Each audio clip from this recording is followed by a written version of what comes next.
Un frère dit, voilà, sœur précieuse Diane, je suis allée accompagner un ami chez un féticheur. Un féticheur, c'est ce qu'on appelle régulièrement les guérisseurs traditionnels. Il y a plusieurs noms. Un féticheur peut être un médium, un voyant, un guérisseur traditionnel, un prêtre traditionnel, un marabout. Il y a plusieurs noms dépendant des cultures. Donc, la personne me dit, je suis allée accompagner un ami, il allait chez un féticheur. Je suis juste entrée dans la case du féticheur. En fait, j'ai rien touché. J'étais juste assis à côté. J'ai rien fait. J'ai assisté mon ami. Il a terminé ce qu'il avait à faire, les rites, les rituels. Et puis nous sommes rentrés. Et puis moi, je ne comprends pas. Depuis que je suis rentrée de là, j'ai des combats spirituels. La nuit, je vois les animaux. La nuit, je vois des femmes. Je ne vois pas leur visage. Elles viennent me faire des rapports sexuels. Je combats, je cours avec les monstres, les créatures que j'ai jamais vues. Moi, je ne comprends pas ce qui se passe. Ce n'était pas... J'étais juste allée accompagner. Mon frère, cette vidéo c'est pour toi aujourd'hui et pour tous ceux-là qui aiment aller accompagner, ceux qui partent consulter les devins, qui vont voir les voyants, les marabouts, les médiums, les féticheurs et j'en passe. Ce n'est pas parce que tu pars accompagner que ça veut dire que tu n'as pas part à ça. Quand la Bible vous dit Satan c'est un lion rugissant qui rôde, cherchant qui il va dévorer. Ça veut dire qu'il est aux aguets, cherchant tous ces gens-là qui n'ont pas de porte spirituelle ouverte ou pas d'accès à Satan. Ils attendent juste les petites occasions. Et la petite occasion pour te ramasser, c'est laquelle? C'est cette occasion-là où, ce jour-là où tu vas accompagner quelqu'un faire ces choses-là. Parce que la parole de Dieu est claire par rapport aux voyants, aux devins, aux marabouts, aux féticheurs.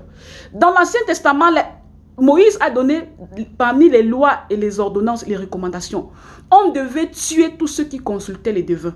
On devait tuer les devins, on devait tuer les magiciens. La loi de l'époque ne permettait même pas qu'ils vivent.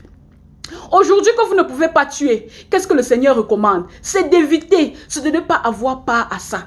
Si cette personne-là est allée faire son rituel et tu as accompagné, la même minute où tu es entré dans la case de ces messieurs-là, il t'a regardé, ou cette dame alors, elle t'a regardé avec ses yeux spirituels.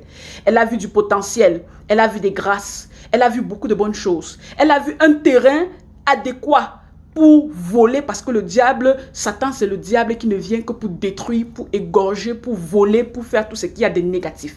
Et voler, c'est quoi? C'est voler ta maternité, voler ta fertilité, voler ton mariage, voler tes bénédictions que Dieu t'a données depuis le ventre de ta mère. Voler pour donner à quelqu'un d'autre parce que Satan ne sait pas fabriquer. Satan ne crée rien. C'est un imitateur, un menteur. La seule chose qu'il peut faire, c'est récupérer chez une personne A pour donner à une personne B. Donc, dès que tu mets ton pied dans ces histoires-là, ou bien tu vas accompagner une personne, pendant qu'on est en train de faire le rituel de la personne que tu allais accompagner, les esprits impurs qui travaillent au service de ce marabout, de ce féticheur-là, ils sont déjà en train de vider. Ils sont déjà en train de te vider complètement et spirituellement. Et tu ne peux pas voir parce que tu n'es pas un sorcier. Tu n'as pas les yeux spirituels ouverts. Et comme tu es un chrétien charnel, un chrétien refroidi, un chrétien, un pied dedans, un pied dehors, le Seigneur Jésus n'arrive pas, ou bien alors son Esprit Saint n'arrive, tu n'arrives pas à écouter la voix de l'Esprit quand il te dit sors de là et fuis en courant. Tu ne peux pas écouter. Tu es ni chaud, tu es ni froid. La Bible dit je te vomirai. Tu dois choisir ton camp. Et quand tu vas dans ces choses-là, tu rentres chez toi, tu as donné le droit légal à Satan.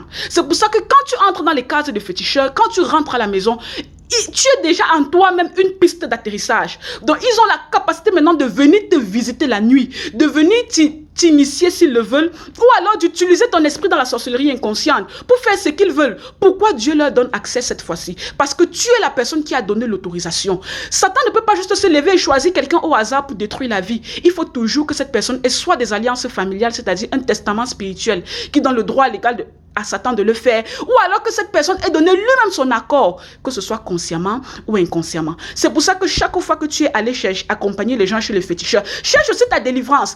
Quand tu rencontres Jésus, tu donnes ta vie à Jésus, tu considères Jésus comme Seigneur et Sauveur.